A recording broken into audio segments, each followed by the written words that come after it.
Welcome back. I'd like to make this video for people who have a child or children in their lives that you're looking for the perfect Christmas gift. Hopefully this hasn't reached too late to you, that you haven't, if you still are wandering around the stores looking for that something that might make a child happy for Christmas, and might get him or her on a journey on their own hobby. Uh, Consider slot cars. Yes, they're still around. Some of you may remember them in your childhood, and they're still around and still going quite strong. There's a large market for them, well, somewhat large market, and I'm here to try to expand that market. I'd like to try to get a younger generation involved and keep this thing going because it really is wonderful, and it just takes some exposure to it, I believe. And what better way than to start with young children? And I'd like to make this video for if you're looking for that slot car set. Um, it could be very easy to find if you go to Hobby Lobby or look online. You can find it on Amazon. There's different slot car sets. HO is a nice starter set for a child. You can buy used track. If you want to go the very inexpensive way, you could buy used track sets without cars on Facebook Marketplace or eBay or um, Mercari, OfferUp. You can find in your local yard sales people just selling track, and in a lot of cases the track is in very good shape.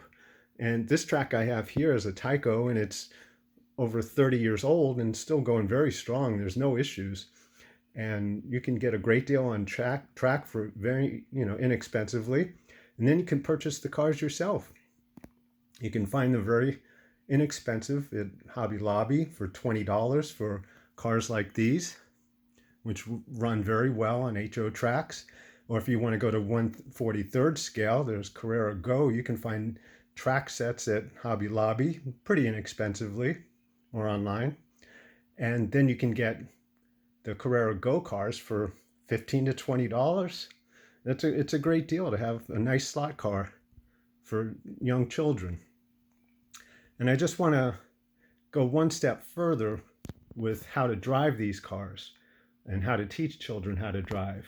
Now, a lot of times, I know when I was a kid and I got my first slot car set, it was difficult. Nobody told me that, slow down in the corners. I had to learn all that stuff on my own. And it was something that, you had to learn, trial and error.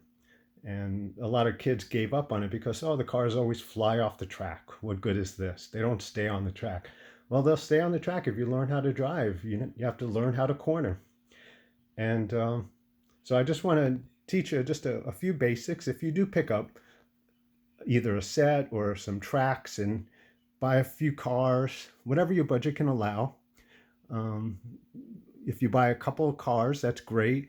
You might find that one car is faster than another. So if you buy a handful of cars, if you can do that, you might find cars that are similar in speed and cornering and can allow for great racing. And or if not, maybe the more skilled driver can get the slower car and you can have a lot of fun that way. And first thing I would recommend if you have a young child is to get a car with a lower profile. As you see, this green Corvette sits very low as compared to that Hummer. Now, they're beautiful cars, but you could see the difference in height. There's a high center of gravity with that Hummer, and that makes it difficult to corner. It could tip over much more easier. So you want to get a car for the beginner that's low center of gravity. That's the first thing I would suggest. Second thing would be, now most major sets these days, most major stock car manufacturers have, this is a Tyco from years ago, but it has a control on how much juice you can give the cars. So even if you push the throttle at full blast, if you have this is for the inside lane here, 1 and 2 for the outside lane here, you could push that throttle full blast and the car is only going to go at a certain speed, and it can make all the corners. So that's a great thing for a beginner, someone who's just doing this for the first time. And this way they can get the understanding of when they push the throttle that the car responds to what they're asking it to do. But as they get a little bit more experience, you can turn that up to the point where if they hold the controller down all the way, then they're going to crash. And once they get the concept of that, then they're going to say, oh, I can't hold the controller all the way down. So now you're at the point where you should try to get them to hold the controller down enough to where it can go around the entire track at the same speed. So they get that concept that I can go this far on the controller and I'm not going to crash. And then after they get the hang of that, they can go a little further down on the throttle and see where that takes them until they do crash. And they learn just how far they can get away with in the corner. And once they crash, it's not a big deal. These cars can take a lot of abuse. And you can even, have cars that you set aside just for them. If you don't want them touching your collection or whatever, have cars just for them to use. And they can use and abuse some cars I've had here for like 40, 50 years, and they still look great. And I've raced them around when I was a kid, and they still are very nice. Some cars, they crash once and they're destroyed. But those, it's rare to have a car that's that fragile. But today's cars, they could take a lot. They're built to take a lot of hits. And if a bumper falls off in a serious crash, if they crash to the floor, 5 feet down on the floor or whatever, and the bumper flies off, a little bit of glue and puts them right back on, and they're good as new. And so that's what I would suggest with children. And there's a lot of different things you can do. If they're only one child who's interested in racing, you can have what they have now are lap timers and lap recorders. This is a nice one by Carrera. You can pick these up for like $50, $60. And every time you go past, it'll record your lap. Of course, I don't have the batteries in it, but it'll record your lap speed, your lap time, things like that. And the number of laps counted down. If you're having a 2-car race, it'll show you, and it'll point out the winner and things like that. Or there's the old style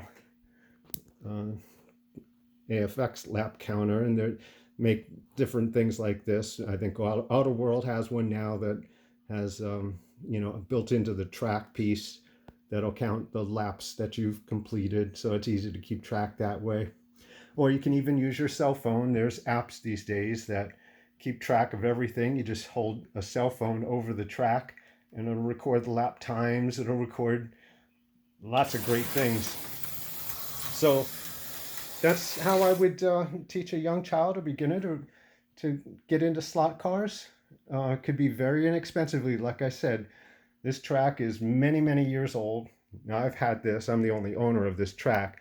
But I'm sorry I have this on top of another track, so sorry for the clutter here. But yeah, this stands up very well and stands the test of time, and a lot of abuse and a lot of use and a lot of fun. And it's a great hobby for kids to get involved with and keep this hobby going.